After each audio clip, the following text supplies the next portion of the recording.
Hi friends, ಎಲ್ರಿಗೂ ನಮಸ್ತೆ. Welcome back to Deepika lifestyle and blogs. ಎಲ್ಲರೂ ಹೇಗಿದ್ದೀರಾ? ನಾನು ಚೆನ್ನಾಗಿದ್ದೀನಿ. ಐ ಹೋಪ್ ನೀವೆಲ್ಲರೂ ಚೆನ್ನಾಗಿದ್ದೀರಾ ಅಂತ ಅಂದ್ಕೊಂಡಿದ್ದೀನಿ. ಪ್ಲೀಸ್ ಫ್ರೆಂಡ್ಸ್, ಈ ವಿಡಿಯೋನ ಫಸ್ಟಿಂದ ಕೊನೆವರೆಗೂ ಸ್ಕಿಪ್ ಮಾಡಿದೆ ನೋಡಿ. ನಿಮ್ಗೆ ಇಷ್ಟ ಆದರೆ ಲೈಕ್ ಕೊಡೋದನ್ನು ಖಂಡಿತ ಮರಿಬೇಡಿ. ಸ್ನೇಹಿತರೆ, ನಾವು ಇಂದು ಚಂದ್ರಗ್ರಹಣ ಪ್ರಭಾವಗಳ ಕುರಿತು ತಿಳಿದುಕೊಳ್ಳೋಣ. ವೀಕ್ಷಕರೇ, ವೈದಿಕ ಜ್ಯೋತಿಷ್ಯದಲ್ಲಿ ಚಂದ್ರನಿಗೆ ಒಂದು ಗ್ರಹದ ಸ್ಥಾನಮಾನವನ್ನು ನೀಡಲಾಗಿದೆ ಮತ್ತು ಅದು ನವಗ್ರಹಗಳಲ್ಲಿ ಪ್ರಮುಖ ಗ್ರಹವಾಗಿದೆ. ಆದರೆ ಖಗೋಳಶಾಸ್ತ್ರದಲ್ಲಿ ಚಂದ್ರನು ಒಂದು ಗ್ರಹವಲ್ಲ.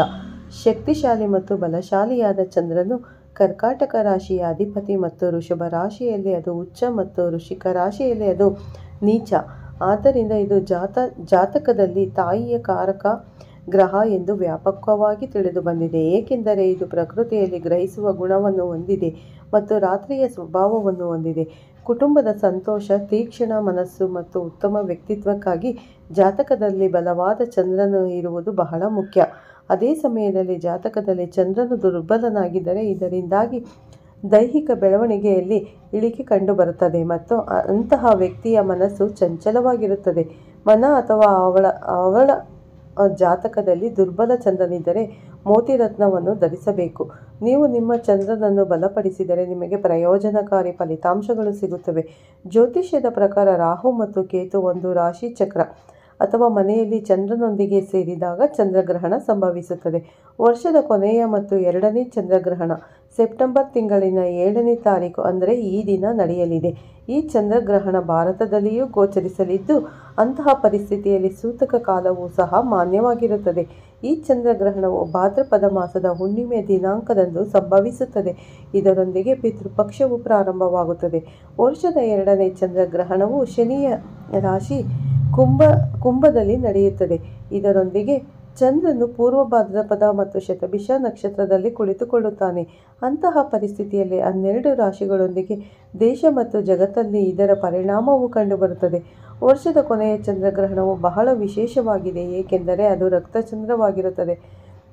ಈ ಚಂದ್ರಗ್ರಹಣವು ಭಾರತೀಯ ಕಾಲಮಾನದ ಪ್ರಕಾರ ರಕ್ತಚಂದ್ರ ಸೆಪ್ಟೆಂಬರ್ ತಿಂಗಳಿನ 7ನೇ ತಾರೀಕು ಅಂದರೆ ಈ ದಿನ ರಾತ್ರಿ 9:57 ಪ್ರಾರಂಭವಾಗಿ ಸೆಪ್ಟೆಂಬರ್ ತಿಂಗಳಿನ 8ನೇ ತಾರೀಕಿನ ದಿನ ಅಂದರೆ ನಾಳೆ ಬೆಳಗ್ಗೆ 1:26 ಇರುತ್ತದೆ. ಇದರೊಂದಿಗೆ ಅದರ ಸ್ಪರ್ಶವು ರಾತ್ರಿ 11:09 ಪ್ರಾರಂಭವಾಗುತ್ತದೆ. ಚಂದ್ರಗ್ರಹಣದ ಮಧ್ಯದ ಅವಧಿಯು ರಾತ್ರಿ 11:42 ಇರುತ್ತದೆ. ಆದರೆ ಅದರ ಮೋಕ್ಷಾವಧಿಯು ಮಧ್ಯಾಹ್ನದ 12:23 ಪ್ರಾರಂಭವಾಗುತ್ತದೆ. ಈ ಚಂದ್ರಗ್ರಹಣವು ಸುಮಾರು 4 ಗಂಟೆಗಳ ಕಾಲ ಇರುತ್ತದೆ. ವರ್ಷದ ಕೊನೆಯ ಚಂದ್ರಗ್ರಹಣವು ಭಾರತದಲ್ಲಿ ಗೋಚರಿಸುತ್ತದೆ. ಅಂತಹ ಪರಿಸ್ಥಿತಿಯಲ್ಲಿ ಸೂತಕ ಅವಧಿಯೂ ಸಹ ಮಾನ್ಯವಾಗಿರುತ್ತದೆ. ಈ ವರ್ಷದ ಕೊನೆಯ ಚಂದ್ರಗ್ರಹಣವಾಗಿ ಖಗ್ರಾಸ ಚಂದ್ರಗ್ರಹಣ ಅಥವಾ ಪೂರ್ಣ ಚಂದ್ರಗ್ರಹಣ ಬಂದಿದೆ. ಈ ದಿನದಂದೇ ಪಿತೃಪಕ್ಷ ಹಾಗೂ ಭಾದ್ರಪದ ಪೂರ್ಣಿಮಾ ಕೂಡ ಇರಲಿದೆ. ಈ ಚಂದ್ರಗ್ರಹಣದ ಪ್ರಭಾವದಿಂದಾಗಿ ಜನರು ಭಾವನಾತ್ಮಕ, ದೈಹಿಕ ಮತ್ತು ಮಾನಸಿಕ ಪರಿಣಾಮಗಳನ್ನು ಅನುಭವಿಸಬಹುದು. ಈ ಖಗ್ರಾಸ ಚಂದ್ರಗ್ರಹಣವು ಭಾರತದಲ್ಲೂ ಸಂಭವಿಸಲಿದೆ. ಚಂದ್ರಗ್ರಹಣದ ಸಮಯದಲ್ಲಿ ದೇವರ ಪೂಜೆಯನ್ನು ಮಾಡಬಾರದು, ದೇವರ ಕೋಣೆಯ ಬಾಗಿಲನ್ನು ತೆರೆದಿಡಬಾರದು ಎಂದು ಶಾಸ್ತ್ರದಲ್ಲಿ ಹೇಳಲಾಗಿದೆ. ಆದರೆ ಈ ಸಮಯದಲ್ಲಿ ನಾವು ಮಂತ್ರಗಳನ್ನು ಪಠಿಸುವುದು ತುಂಬಾನೇ ಪರಿಣಾಮಕಾರಿಯಾಗಿದೆ. ವೀಕ್ಷಕರೇ, ಚಂದ್ರಗ್ರಹಣ ಪ್ರಭಾವ ಮಕರ ರಾಶಿಯ ಜಾತಕದವರ ಪಾಲಿಗೆ ಹೇಗೆ ಸಾಬೀತಾಗಲಿದೆ, ಯಾವೆಲ್ಲ ಪ್ರಭಾವಗಳು ಇಲ್ಲಿ ನಿಮಗೆ ಲಭಿಸಲಿವೆ ಮತ್ತು ಯಾವ ವಿಷಯವಾಗಿ ಇಲ್ಲಿ ನೀವು ಎಚ್ಚರಿಕೆ ವಹಿಸಬೇಕು ಅನ್ನೋದನ್ನು ನೋಡೋಣ. ಮಾಹಿತಿ ತಿಳಿದುಕೊಳ್ಳುವುದಕ್ಕೂ ಮುನ್ನ ನಮ್ಮ ವಿನಂತಿ ಏನೆಂದರೆ, ನೀವಿನ್ನು ನಮ್ಮ ಚಾನಲ್ಗೆ ಸಬ್ಸ್ಕ್ರೈಬ್ ಮಾಡಿಲ್ಲವೆಂದರೆ ದಯವಿಟ್ಟು ಈಗಲೇ ನಮ್ಮ ಚಾನಲ್ಗೆ ಸಬ್ಸ್ಕ್ರೈಬ್ ಮಾಡಿ. ಜೊತೆಗೆ ಪಕ್ಕದಲ್ಲಿರೋ ಬೆಲ್ ಐಕನನ್ನು ಕೂಡ ಪ್ರೆಸ್ ಮಾಡಿ. ನಾವು ಹಾಕೋ ಪ್ರತಿಯೊಂದು ವಿಡಿಯೋ ನೋಟಿಫಿಕೇಷನ್ಸಲ್ಲಿ ಬರುತ್ತೆ, ತಕ್ಷಣ ನೋಡ್ಬೋದು. ಮಕರ ರಾಶಿಗೆ ಸೇರಿದ ಜನರ ಜಾತಕದ 2ನೇ ಮನೆಯಲ್ಲಿ ಈ ಚಂದ್ರಗ್ರಹಣ ಸಂಭವಿಸಲಿದೆ. ಹಾಗಾಗಿ ನಿಮ್ಮ ಸಂಬಂಧಗಳಲ್ಲಿ ಒತ್ತಡ ಹೆಚ್ಚಾಗುವ ಸಂಭವವಿದೆ. ಆದ್ದರಿಂದ ಈ ಅವಧಿಯಲ್ಲಿ ಮಕರ ರಾಶಿಗೆ ಸೇರಿದ ಜನರು ತಮ್ಮ ಮಾತನ್ನು ನಿಯಂತ್ರಿಸುವುದು ಉತ್ತಮ. ಹಣಕ್ಕೆ ಸಂಬಂಧಿಸಿದ ಸಮಸ್ಯೆಗಳು ಎದುರಾಗುವ ಸಂಭವವಿದೆ. ಜೊತೆಗೆ ಈ ಅವಧಿಯಲ್ಲಿ ಮಕರ ರಾಶಿಗೆ ಸೇರಿದ ಜನರು ಹಣದ ವಹಿವಾಟು ನಡೆಸುವಾಗ ಬಹಳ ಎಚ್ಚರಿಕೆಯಿಂದ ವೃತ್ತಿ ಜೀವನಕ್ಕೆ ಸಂಬಂಧಿಸಿದಂತೆ ಈ ಅವಧಿಯಲ್ಲಿ ಹೊಸ ಅವಕಾಶಗಳನ್ನು ಪಡೆಯುವಿರಿ. ಹಾಗೆ ಕೆಲಸದ ಸ್ಥಳಗಳಲ್ಲಿ ಸಕಾರಾತ್ಮಕ ಫಲಿತಾಂಶಗಳು ದೊರಕುವ ಸಾಧ್ಯತೆ ಹೆಚ್ಚಾಗಿರುವುದು. ವರ್ಷದ ಕೊನೆಯ ಚಂದ್ರಗ್ರಹಣವು ಮಕರ ರಾಶಿಯವರಿಗೆ ಬಹಳ ಪ್ರಯೋಜನಕಾರಿ. ಈ ರಾಶಿಯ ಜನರು ಉದ್ಯೋಗ, ವ್ಯವಹಾರದಿಂದ ದೈಹಿಕ ಸಮಸ್ಯೆಗಳವರೆಗೆ ಸಮಸ್ಯೆಯಿಂದ ಪರಿಹಾರವನ್ನು ಪಡೆಯಬಹುದು. ದೀರ್ಘಕಾಲದವರೆಗೆ ಮನಸ್ಸಿನಲ್ಲಿ ನಡೆಯುತ್ತಿರುವ ತೊಂದರೆ ಮತ್ತು ಮಾನಸಿಕ ಒತ್ತಡದಿಂದ ಪರಿಹಾರವನ್ನು ಪಡೆಯಬಹುದು. ಆರ್ಥಿಕ ವಿಷಯಗಳಲ್ಲಿ ಸುಧಾರಣೆ ಇರುತ್ತದೆ ಮತ್ತು ಹೊಸ ಆದಾಯದ ಮೂಲಗಳು ತೆರೆದುಕೊಳ್ಳುತ್ತವೆ. ಉದ್ಯೋಗಿಗಳಿಗೆ ಬಡ್ತಿ ಸಿಗುತ್ತದೆ. ಇದಲ್ಲದೆ ಅನೇಕ ಹೊಸ ಅವಕಾಶಗಳು ಕಂಡುಬರಬಹುದು. ವ್ಯವಹಾರವೂ ಸಹ ಉತ್ತಮವಾಗಿ ನಡೆಯುತ್ತದೆ. ಕುಟುಂಬ ಜೀವನದಲ್ಲಿ ಸಂತೋಷ ಮತ್ತು ಶಾಂತಿ ಇರುತ್ತದೆ ಮತ್ತು ಮಕ್ಕಳ ಕಡೆಯಿಂದ ಒಳ್ಳೆಯ ಸುದ್ದಿ ಪಡೆಯುವ ಸಾಧ್ಯತೆಯೂ ಇದೆ. ಚಂದ್ರಗ್ರಹಣದ ಸಮಯದಲ್ಲಿ ಮಕರ ರಾಶಿಯ ಜನರು ಚಂದ್ರದೇವನಿಗೆ ಸಮರ್ಪಿತವಾದ ಓಂ ಶಂ ಶ್ರೀ ಶೋಂ ಸಹ ಚಂದ್ರಮಸೇ ನಮಃ ಎನ್ನುವ ಮಂತ್ರವನ್ನು 108 ಬಾರಿ ಪಠಿಸಬೇಕು.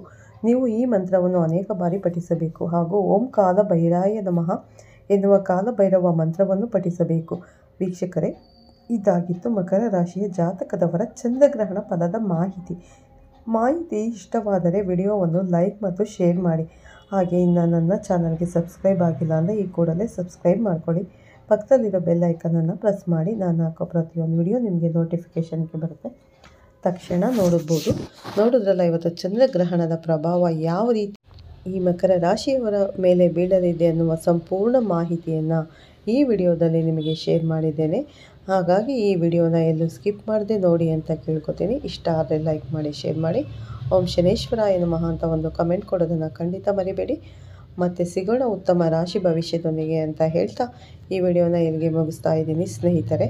ಮತ್ತೊಮ್ಮೆ ಈ ದಿನ ಚಂದ್ರಗ್ರಹಣ ಇರೋದ್ರಿಂದ ಯಾವ ರೀತಿ ಚಂದ್ರಗ್ರಹಣನ ಆಚರಣೆ ಮಾಡಬೇಕು ಮತ್ತು ಎಷ್ಟು ಗಂಟೆಗೆ ಆರಂಭ ಆಗುತ್ತೆ, ಎಷ್ಟು ಗಂಟೆಗೆ ಮುಕ್ತಾಯ ಆಗುತ್ತೆ ಅನ್ನೋದು ಕೂಡ ಸಂಪೂರ್ಣ ವಿವರವನ್ನು ಈ ವಿಡಿಯೋದಲ್ಲಿ ನಿಮಗೆ ತಿಳಿಸಿಕೊಟ್ಟಿದ್ದೇನೆ.